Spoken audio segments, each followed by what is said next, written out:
All right, welcome to this explainer on human rights designed specifically to get you ready for your Eduqas GCSE. We're going to dive into the really crucial perspectives from both Christianity and Islam, so let's get right into it.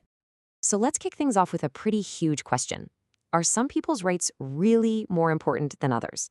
It's a question that's right at the heart of so many debates today, isn't it? From social justice movements to global politics. And for millions of religious believers, the answer is found deep within their faith. So, here's our game plan.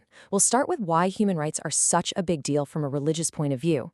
Then we'll get into the specific beliefs in Christianity and Islam and compare their key ideas. And this is the important bit. We'll look at how to structure a 15-mark exam answer on this before we finish up with a super quick revision recap. So, first up, why do human rights matter? Well, for a lot of Christians and Muslims, human rights aren't just some political idea from the United Nations. They're actually a fundamental part of what they believe about God, about creation, and about how we should treat each other. It's really all about putting faith into action. Okay, let's jump into Christianity. We're going to explore the core beliefs that inspire Christians to stand up for justice and equality for absolutely everyone. The absolute foundational belief here, the bedrock, is the dignity of human life.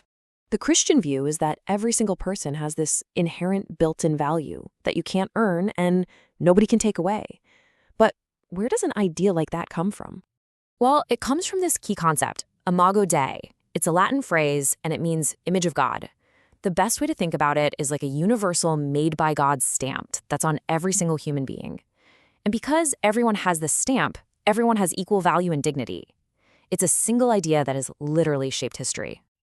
And you can trace this idea right back to the very beginning of the Bible.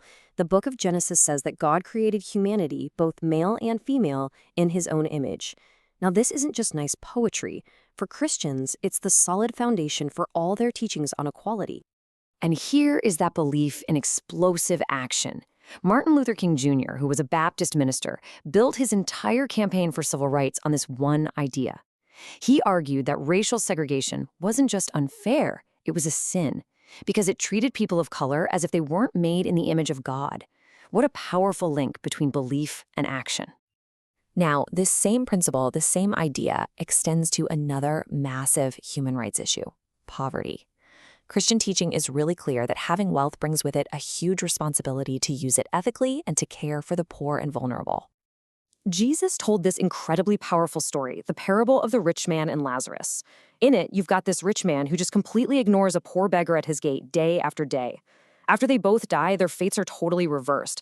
So the point is crystal clear. Ignoring the suffering of the poor is a serious moral failing with eternal consequences. And this teaching isn't just some ancient story. It directly inspires the work of organizations right now. Christian Aid is a perfect example. They work all over the globe to end poverty, and they're driven by this Christian concept of agape, which is all about a selfless, unconditional love for others. Okay, let's switch gears and turn to Islam. And you'll see a similar pattern here. Foundational beliefs about God and humanity that lead directly to a call for justice and the protection of human rights.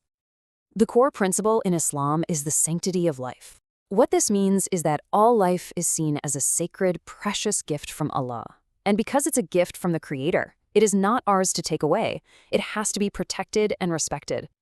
And this idea is captured in this just incredibly powerful verse from the Quran. It says that to save a single life is like saving all of humanity. Just let that sink in for a second. It places an almost infinite value on every single individual person.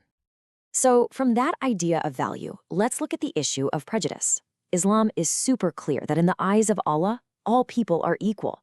Your status, your wealth, your race, it means nothing when it comes to a person's ultimate worth. This verse from the Quran is fundamental. It teaches that human diversity, different peoples and tribes, is actually part of Allah's divine plan. These differences are not meant to be a source of conflict, but a reason to get to know each other and learn from one another. And this leads us to another key term you've got to know, Ummah. The Ummah is the global community, or maybe a better word is family, of all Muslims. This idea breaks down national and racial barriers. It creates this sense of unity and a shared duty to look after one another, wherever they are in the world. And you guessed it, just like with Christianity, these beliefs fuel real-world action. Islamic Relief is a major international charity that provides aid to people in need no matter their background, putting the ideas of compassion and the global ummah into practice every single day. Okay, let's pull all these ideas together and compare the core concepts from both faiths side by side. Honestly, this is a brilliant way to get things straight in your head for revision. So just have a look at this. You can see that while the specific terms and the scriptural sources are different, Imago Dei versus a sacred creation, agape versus the ummah, the underlying principles are remarkably similar. Both Christianity and Islam provide a really powerful theological basis for upholding human dignity, equality, and social justice. Right, now for the really crucial bit. Let's focus on turning all this knowledge into top marks in your exam. We're going to break down exactly how you can tackle a typical 15-mark evaluation question. Okay, here's a classic style of question. It's asking you to evaluate a statement that puts religious conviction up against the law of the land. This is where you have to build a really solid argument, using what you know. Don't panic! Here is a simple 4-step structure to nail it. First, define your key terms. Then, for both Christianity and Islam, you're going to present arguments for and against the statement, using specific teachings as your evidence. Think about it. Martin Luther King Jr. broke unjust laws precisely because his Christian conscience demanded it. And finally, you wrap it all up with a conclusion, where you weigh up the evidence and give your own justified opinion. Phew, we have covered a lot of ground. So let's finish with a super quick recap of the 3 most important things to remember. So let's boil it all down. For Christianity, the core idea is Imago Dei, the image of God. For Islam, it's that life is a sacred creation, and all Muslims are part of that global family, the Ummah. But the biggest takeaway, the thing to really hold on to, is this. For believers in both of these faiths, fighting for human rights isn't just a political choice. It's a profound act of faith, a direct reflection of what they believe about God and about humanity.